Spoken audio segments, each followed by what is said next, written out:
Protection দিয়েছে তরিকগঞ্জে আমি ছিলাম। তরিকগঞ্জে আমাদের অ্যাসিস্ট্যান্ট সেক্রেটারি অ্যাডভোকেট আশরাফুর রহমানের নেতৃত্বে 15 সদস্য বিশিষ্ট কমিটি নিয়ে আমরা সেই দায়িত্ব নিয়েছি।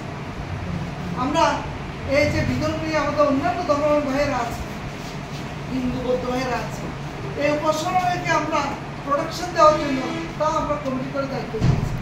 সেখানে আমাদের সম্মানিত উপজেলা মিলের নেতৃত্বে আমরা সেখানে বেশ কয়েকটি জায়গায় আমরা ওদের কথা বলেছি, আমরা মোবাইল নম্বর দিয়ে এসেছি, আমাদের কমিটির নাম দিয়ে এসেছি এবং বলেছি আগামীতে আপনাদের ধর্মের যত অনুষ্ঠান হবে ইনশাল্লাহ আমরা আসতে চেষ্টা করব, সেটা আমরা জানিয়ে এসেছি। সুতরাং আমরা এখানে যে যে যার ধর্ম সে পালন করবো, আমরা যে ধার্মিকতাটাই প্রায়োরিটি, আমরা নাস্তিকতাকে আমরা প্রায়োরিটি দিই না।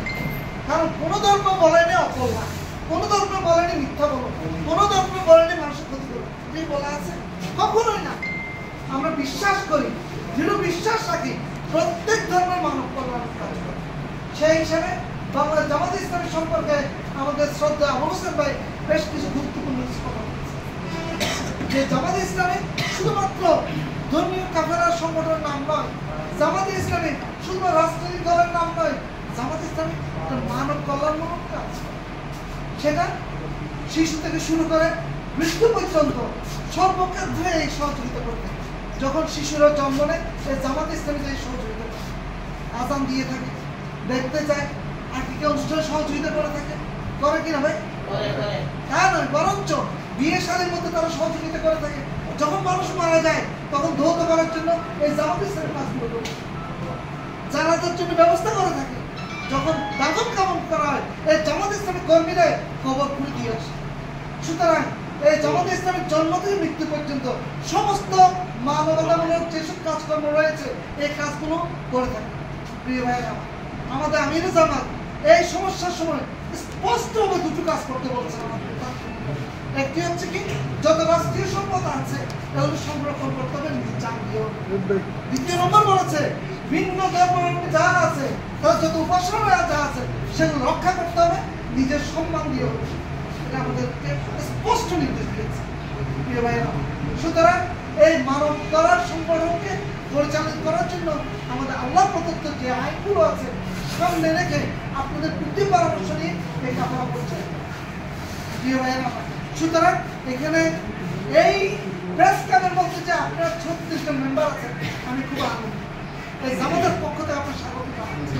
আর বিশেষ করে আমি যে খুবই খুশি হয়েছি তা হচ্ছে একটু সুন্দরভাবে আপনার এক একজনের পত্রিকার সম্পাদক অথবা সাংবাদিক, লেখক, এক একজন এক এক মতাদর্শের লেখক, কেউ আওয়ামী লীগের মতাদর্শ পালন করে, কেউ বিএনপি, কেউ জামাত, কেউ অন্যান্য হতে পারে, কোনো অসুবিধা নেই। আমার অনুরোধ, এই যখন এই ঘরে ঢুকবেন সমস্ত মতাদর্শগুলো আপনার তালাক দিয়ে তারপর ঢুকবেন। এখানে ভিতরে কোনো রাজনীতি করা হোক এটা আমরা চাই না। এখানে হবে সার্বজনীনতা, এখানে হবে সর্বধর্মের অবস্থান, এখানে হবে সমস্ত রাজনীতির অবস্থান। ইনশাআল্লাহ আমার মতো ভাই, এটা হচ্ছে আমরা প্রথম অনুভূতি, এটা আমরা চাই। এখানে কোনো বৈষম্য, কোনো ভেদাভেদ, কোনো মত পার্থক্য আমরা চাই না এবং কর্তব্য। আমার বন্ধু সাংবাদিক কয়েকটি কথা বলেছেন, এটা হয়তো অন্যদের কথা হতে পারে, উনি যেহেতু একটু আমাদের সাথে ক্লোজ বেশি, ওনার মাধ্যমে হয়তো এটা আপনাদের কথা, যে 5 তারিখে এখানে এসেছিল আমাদের তাৎক্ষণিকভাবে সাবেক সেক্রেটারি জাহাঙ্গীর আমাদেরকে ইনভাইট করেছে, একটু আসে প্রেস ক্লাবে মিষ্টি মুখ করানো হচ্ছে। তাৎক্ষণিকভাবে আমাদের উপজেলা আমি ছিলেন মনে হয়, একসাথে মিলে আমরা 6-7 জন এসেছি।